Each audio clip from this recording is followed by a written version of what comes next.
Surxondaryo viloyatida o'tkazilayotgan xavfsiz va sog'lom yurt keng qamrovli profilaktik tadbirlari doirasida joriy yilning 2-iyul kuni Davlat xavfsizlik xizmati hamda Surxondaryo viloyati Ichki ishlar boshqarmasi xodimlari bilan hamkorlikda o'tkazilgan tezkor tadbir davomida Denov tumanida noqonuniy tashkil etilgan navbatdagi hujra faoliyatiga chek qo'yildi. Aniqlanishicha, Denov tumani Jamatak mahallasi Nurafshon ko'chasidagi xonadonlardan birida 1985-yilda tug'ilgan fuqaro hech qanday qonuniy ruxsatsiz ota-onalari qaramog'idagi 22 nafar voyaga yetmagan bolaga diniy saboq berib kelgan.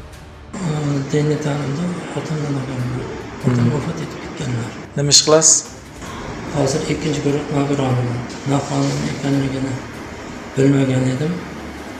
Chin dildan uzr so'rayman. Kechirishlaringizni so'rayman.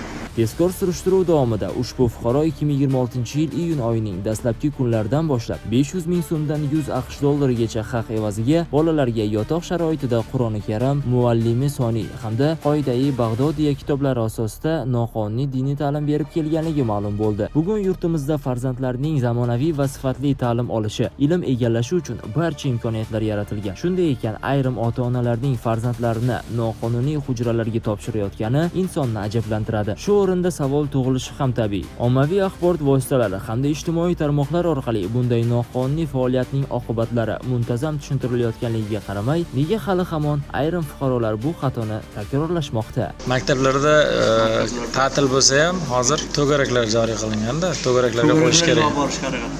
Mazkur holat yuzasidan noqonuniy diniy ta'lim olishga yo'l qo'ygan voyaga yetmaganlarning ota-onalari O'zbekiston Respublikasi Ma'muriy javobgarlik to'g'risidagi kodeksning 47-moddasi 3-qismiga muvofiq ma'muriy javobgarlikka tortildi. Noqonuniy hujra faoliyatini tashkil etgan fuqaroga nisbatan esa O'zbekiston Respublikasi Jinoyat kodeksining 229-2 moddasi asosida tegishli hujjatlar rasmiylashtirilib, qonuniy chora ko'rish uchun Denov tuman Ichki ishlar bo'limi tergov bo'limiga yuborildi.